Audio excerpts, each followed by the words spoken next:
Ya Allah, inilah makam kepala cucu Nabi Muhammad yang dipuja-puja kaum Syiah. Makam kepala ini terpisah dari makam jasadnya sejauh 1.700 km. Makam ini adalah makam cucu kesayangan Nabi Muhammad yang bernama Sayyidina Husain.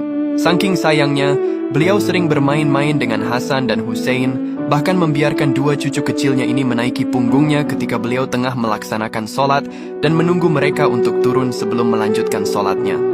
Namun sayangnya, nasib akhir hidup Sayyidina Husain benar-benar sangat memprihatinkan. Beliau wafat setelah dibunuh dan dipenggal kepalanya oleh orang-orang zalim. Saking biadabnya, jasad beliau sempat diarak keliling kota oleh para pembencinya.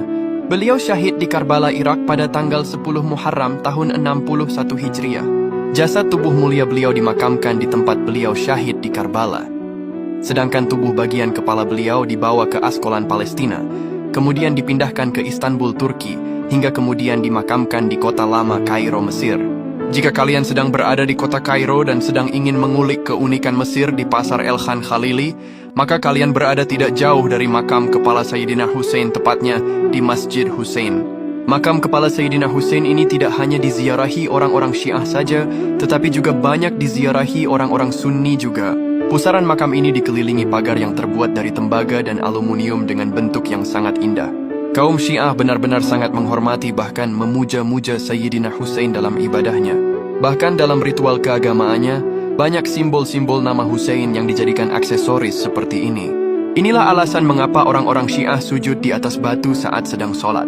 Bagi kita umat Islam Sunni tentu akan merasa heran dengan cara ibadah orang-orang Syiah, di mana saat sholat, mereka biasanya menaruh sebuah batu tanah di tempat sujudnya. Batu itu namanya adalah batu Turbah Al-Husainiyah. Batu ini terbuat dari tanah yang berasal dari tanah Karbala, tempat Sayyidina Husain wafat dibunuh.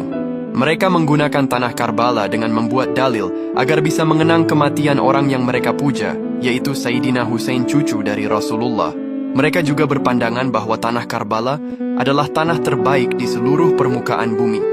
Menurut fikih Syiah, sujud di atas tanah Karbala hukumnya adalah sunnah, dan itu sebaik-baiknya benda yang boleh dan sah dijadikan tempat sujud. Karbala adalah sebuah kota di Irak yang jaraknya sekitar 100 km di sebelah barat daya kota Baghdad.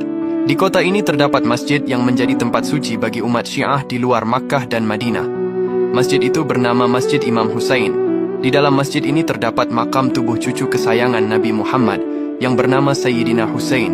Masjid ini sangat ramai dan sering diziarahi umat Syiah dari seluruh dunia. Puncak keramaiannya biasanya terjadi di bulan Asyura, di mana terdapat peringatan wafatnya Sayyidina Husain. Orang-orang Syiah biasanya mengadakan banyak ritual keagamaan di sekitar makam Sayyidina Husain.